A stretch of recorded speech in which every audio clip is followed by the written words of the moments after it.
बड़ी खबर आ रही है उससे आपको रूबरू करा। बड़ी खबर पटना से इस वक्त की बड़ी खबर आ रही है। शार्प शूटर तौसीफ को पटना लाया गया है। बंगाल से शूटर को पटना लेकर एसटीएफ की जो टीम है वो पहुंची है। सड़क के रास्ते शार्प शूटर को लाया गया है। निशु खान, हर्ष, भीम भी पटना आ रहे हैं, लेकिन सड़क के रास्ते तौसीफ खान को पटना लाया गया है। बंगाल टू बिहार का जो ये सफर है वो देखने को मिला है। झारखंड होते हुए शूटर को लाया गया है। हत्या का मुख्य आरोपी जो तौसीफ है उसको गिरफ्तार कर लिया गया। गिरफ्तारी के बाद से वो बताते चले आपको कि जो एसटीएफ की टीम है वो राजधानी पटना लेकर के पहुंची है और यहां पर रिमांड उसकी ली जाएगी। टेलीविजन स्क्रीन पर दो तस्वीर है। तौसीफ बंगाल टू बिहार आप देख पा रहे हैं कि किस तरह से बंगाल से जो बिहार पुलिस है वो यहां पर ट्रांजिट के जरिए लेकर आ रही है और चंदन मिश्रा हत्याकांड में किस तरह से इन आरोपियों ने इस वारदात को अंजाम दिया है। तो शार्प शूटर को, तौसीफ को गिरफ्तार कर लिया गया, ट्रांजिट ली गई और ट्रांजिट के बाद बंगाल टू बिहार का ये रास्ता आप देख पा रहे हैं किस तरह से बंगाल से बिहार, जो बिहार पुलिस है वो लेकर के आई और यहां पर जो ट्रांजिट रिमांड है उस पर पूछताछ की जाएगी। और जो और भी आरोपी हैं, शूटर नहीं जो आरोपी हैं उनको भी काबू किया गया है। फिलहाल दो शूटर अभी भी इस गिरफ्तारी से बाहर है। राजधानी पटना से हमारे साथ हमारे सहयोगी संजय जुड़ रहे हैं। संजय, जिस तरह से बंगाल से बिहार पुलिस बिहार लेकर आई, राजधानी पटना ट्रांजिट रिमांड है और यहाँ पर कौन कौन से आरोपी की और जो लोग उनकी गिरफ्तारी हो चुकी है, चूंकि इसमें कहा जा रहा है कि कई लोग जो कई अपराधी गिरफ्तार अभी नहीं हुए हैं, क्या अपडेट इस पूरे मामले को लेकर? बिल्कुल, देखिए, कुख्यात चंदन मिश्रा मर्डर मामले में पटना पुलिस अब पूरी तरीके से सफलता जो है वो हाथ लग गई है। लेकिन अभी तक जो है 4 आरोपी को ही गिरफ्तार करके पटना बंगाल से पटना लाया गया है, जिसे पटना के एसटीएफ कार्यालय में रखा गया और वहां पूछताछ की गई। उसके बाद उसे पटना के पुलिस लाइन ले जाया गया और कड़ी सुरक्षा के बीच जो है उसे पटना के सिविल कोर्ट पहुंचाया गया है, जहां आज कोर्ट में उसकी पेशी कराई जाएगी और उसके बाद उसे जेल भेजा जाएगा। जानकारी यह मिल रही है कि पटना पुलिस जो है चारों आरोपियों को अब रिमांड पर लेकर के पूछताछ करेगी, क्योंकि गिरफ्तारी के बाद जो भी पूछताछ हुई है उसके अनुकूल जो है और भी कई पूछताछ बाकी है। लेकिन इसमें एक जो सबसे बड़ा बात सामने आया है कि ये एक महिला भी शामिल थी और महिला भी शायद गिरफ्तार किया गया है, ये जानकारी मिली है।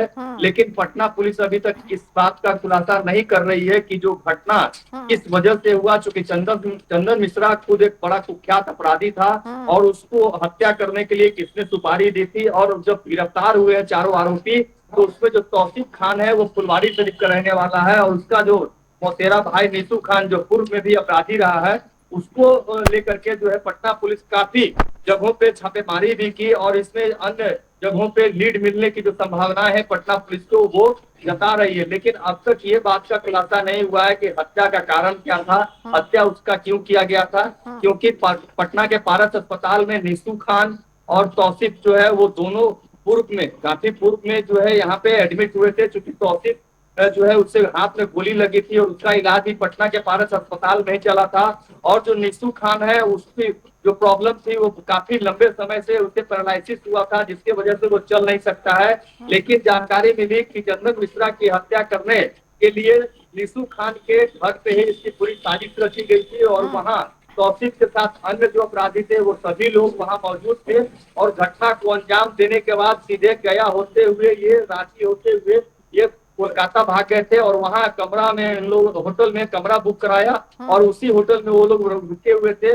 लेकिन पटना पुलिस को इसके जो परिजन थे उससे जब पूछताछ की गई तो वहां से खुलासा हुआ कि सभी लोग जो है कोलकाता भागे हैं। वहां पटना पुलिस और कोलकाता पुलिस दोनों के सहयोग से उसे वहां से गिरफ्तार कर लिया गया और गिरफ्तार करके उसे पटना लाया गया है, जहां उसे पूछताछ करने के बाद अब पटना के सिविल कोर्ट में उसकी पेशी कराई जाएगी और पेशी के बाद ही अब उसे पुलिस रिमांड पर लेकर पूछताछ करेगी, ताकि यह खुलासा हो सके इस घटना में कौन कौन लोग शामिल है। लेकिन जो पटना एसटीएफ की टीम जो लोगों को लीड मिली है उस लीड के अनुकूल अन्य जगह छापेमारी भी किया है।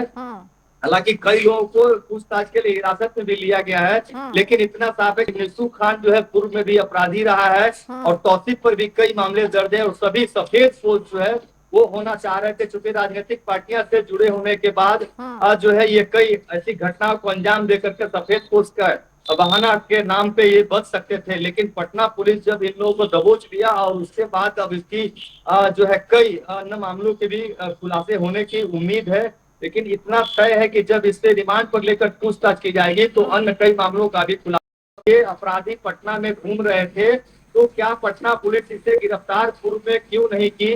क्योंकि जब पेरोल पर जब चंदन मिश्रा बाहर आया था तो पटना पुलिस लगातार यह कहती है कि वैसे अपराधियों पर विशेष नजर रखी जाती है। हम्म। जब पेरोल मिलती है तो उस पर पटना पुलिस नजर क्यों नहीं रखती और वो कोई घटना को अंजाम दे सकते थे। जानकारी यह भी मिली कि हम्म। चंदन मिश्रा जब पेरोल मिली थी तो इलाज के नाम पर वो बाहर आया था। जी। उसे पाइल्स की प्रॉब्लम थी और वो अपने गांव बक्सर रहा और बक्सर में भी पुलिस ने इसका कोई भी निष्कर्ष नहीं निकाला कि किस तरीके से ये काम कर रहा है। और उसके बाद जब पारस अस्पताल में इसके इलाज के लिए जब यहाँ पहुंचा था तो मौका देखकर अपराधियों ने घटना को अंजाम दे दिया और उसकी हत्या करके वहां से फरार हो गए।